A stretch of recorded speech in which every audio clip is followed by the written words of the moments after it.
kasih karunia dan damai sejahtera Allah Bapa kita dan anaknya Tuhan Yesus Kristus menyertai saudara. Amin. Shalom saudaraku yang terkasih, di dalam nama Tuhan Yesus Kristus senang bisa menyapa saudara di tempat saudara berada hari ini dalam dimensi yang berbeda, tetapi dalam dunia yang sama. Sebagai insan yang diciptakan untuk Tuhan, sebelum melakukan rangkaian aktivitas kita pada hari ini, marilah kita mengawalinya dengan memuliakan Tuhan lewat pujian kita dan mendengarkan firman Tuhan.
Firman Tuhan pada hari ini diambil dari Ezra 1 ayat 3. Siapa di antara kamu termasuk umatnya, Allahnya menyertainya.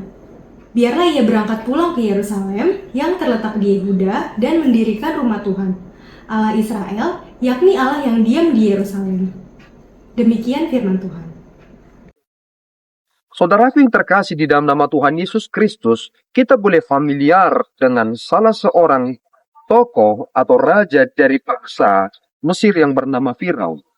Bagaimana Allah mengizinkan Firaun memiliki hati yang begitu keras, tidak mengizinkan bangsa Israel keluar dari perbudakan Mesir. Tetapi kemudian kita diingatkan kepada seorang raja yang besar, yakni Raja Kores, yakni raja yang memimpin atau memerintah salah satu kerajaan yang besar di masa itu, yakni kerajaan Persia. Yang menjadi menarik adalah bagaimana Raja Kores bersaksi terkait tentang Allah Israel. Inilah sebenarnya konsep tentang yang diurapi.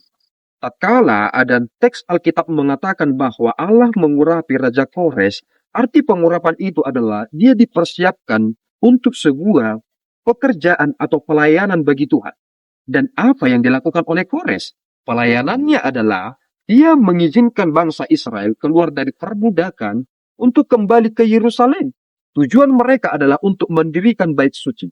Coba bayangkan Bapak Ibu, Raja Kores itu bukanlah bangsa Israel. Mereka atau dia bukanlah penyembah Allah yang benar, tetapi Allah adalah Allah yang mampu masuk ke dalam hati seseorang, memberikan kebenaran kepada seseorang, sehingga seseorang itu bisa bertindak sebagaimana Tuhan menginginkannya. Demikianlah kerja Allah dalam diri manusia. Allah yang memiliki kita, sehingga Allah jugalah yang bisa berbicara lewat hati kita untuk sebuah rencana yang besar.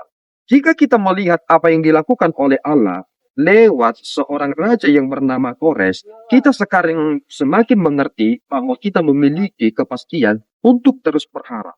Kita tidak boleh putus asa, kita harus terus berharap karena Allah bisa menggunakan siapapun untuk menolong kita. Jangan pernah membenci siapapun, karena kita melihat seorang raja yang notabene-nya adalah musuh bangsa Israel, tetapi Tuhan pakai menjadi sosok yang mampu menyelamatkan bangsa Israel. Kiranya Tuhan menolong kita. Amin, kita berdoa. Ya Tuhan, kami bersyukur atas berkat-Mu. Terima kasih Bapa atas anugerah yang telah kami terima dalam firman yang kami dengarkan hari ini. Engkau yang menetapkan seorang raja menjadi hamba-Mu, yang meskipun dia bukan bangsa Israel, tetapi mengetahui isi hati. Tolong kami ya Tuhan, supaya kami tidak menjadi terlambat, tetapi kami mengerti maksud Tuhan, dan kami terus berpegang teguh dengan janjimu bahwa itu akan nyata dalam hidup kami. Terpuji Engkau Bapa, di dalam Yesus kami telah berdoa dan mengucap syukur. Anugerah Tuhan kita Yesus Kristus, kasih setia Allah Bapa kita, dan persekutuan Roh Kudus menyertai saudara. Amin. Tuhan Yesus memberkati.